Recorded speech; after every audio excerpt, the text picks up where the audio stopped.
সেই জমিদার থেকে ফেরত পাবো। ভূষণ, আমার কাছে একটা উপায় আছে যার মাধ্যমে আমি তোমার টাকা ফেরত দিতে পারবো। জগৎ শেখ ভূষণের কানে সব উপায় বলল।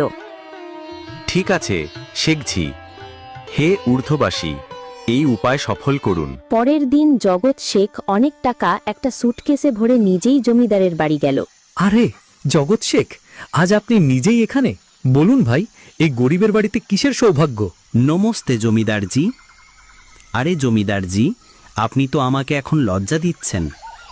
আসলে আমি কয়েক মাসের জন্য অন্য রাজ্যে ব্যবসা করতে যাচ্ছি। আমি এখানে প্রায় 90,000 টাকা এনেছি। আমার ভয় হচ্ছে কোথাও যেন চুরি না হয়ে যায়। আপনি কি আমার সব টাকা আপনার কাছে রাখতে পারবেন?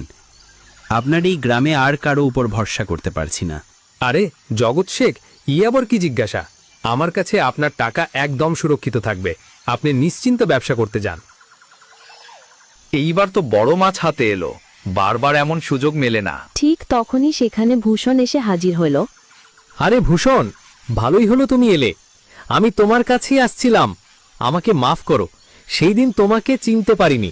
এত লোক আমার কাছে টাকা রাখতে আসে, তাই একটু সমস্যা হয়, কিন্তু আমি আমার কথার খুব পাকা। হ্যাঁ দাঁড়াও, আমি তোমার সব টাকা এখনই দিচ্ছি। জমিদার ভূষণের সব টাকা ফেরত দেন। মাফ করো ভূষণ, আমার লোকেরা সেই দিন তোমার সাথে বদতমিজি করেছিল। আজই তাদের কাছ থেকে ছাঁটাই করছি। ভূষণ কিছু না বলে সেখান থেকে চলে গেল। আরে জমিদারজি, আপনি তো আপনার কথার খুব পাকা। তাহলে ঠিক আছে, আমি আমার সব টাকা আপনার কাছেই রাখব। জগৎ শেখ এতটুকু বলতেই তখনই সেখানে জগৎ শেখের নৌকর এসে হাজির হলো। মালিক, মালিক, এখন আপনাকে বাইরের রাজ্যে যাওয়ার কোনো দরকার নেই। এইমাত্র ব্যবসায়ীদের কাছ থেকে সংবাদ এসেছে, তারা নিজেরাই আমাদের গ্রামে আসছেন। আরে এ তো খুব ভালো খবর। এখন আমাকে এত দূর যেতে হবে না। শুনছেন জমিদারজি, ব্যবসায়ীরা এখানেই আসছেন। এখন আমার মনে হচ্ছে না এই টাকা আপনার কাছে রাখার কোনো মানে আছে। চলুন, আপনার অনেক অনেক ধন্যবাদ। আপনি আমাকে এত সততা দেখালেন। হ্যাঁ, কিন্তু পরের বার অবশ্যই আপনার কাছেই আসব। দূর, এই কি হলো?